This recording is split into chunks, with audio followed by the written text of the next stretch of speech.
Sementara itu, saudara, diduga kelalaian orang tua, seorang balita laki-laki berusia 2 tahun ditemukan tewas setelah jatuh ke dalam Sungai Krung Aceh di kawasan Penayung, Kota Banda Aceh. Berdasarkan hasil rekaman CCTV, balita tersebut jatuh ke dalam sungai saat bermain di taman tepi kali. Naas, Habib Zaki Ramadan, seorang balita berusia 2 tahun ditemukan meninggal dunia setelah terjatuh ke dalam aliran Sungai Krung Aceh.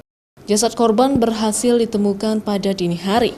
Berdasarkan pengakuan keluarga, sebelum kejadian bocah berusia 2 tahun itu ditinggal oleh ibunya bersama ayah di rumah saat dia pergi ke kantor wali kota untuk mengurus administrasi keluarga.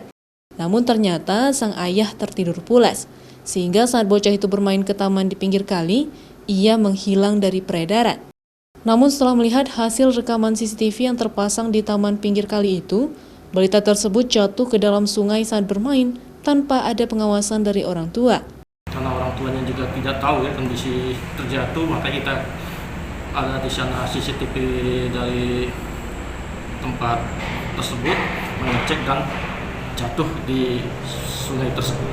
Nah, kita dapat informasi jam 20.10 dan kita melaksanakan operasi SAR dengan melaksanakan penyisiran di sekitaran kali dan melaksanakan penyelaman. Setelah dilaporkan bocah tersebut tenggelam berdasarkan hasil rekaman CCTV, Basarnas Banda Aceh menurunkan tim untuk melakukan pencarian korban di aliran Sungai Krung Aceh. Jasad korban berhasil ditemukan pada dini hari.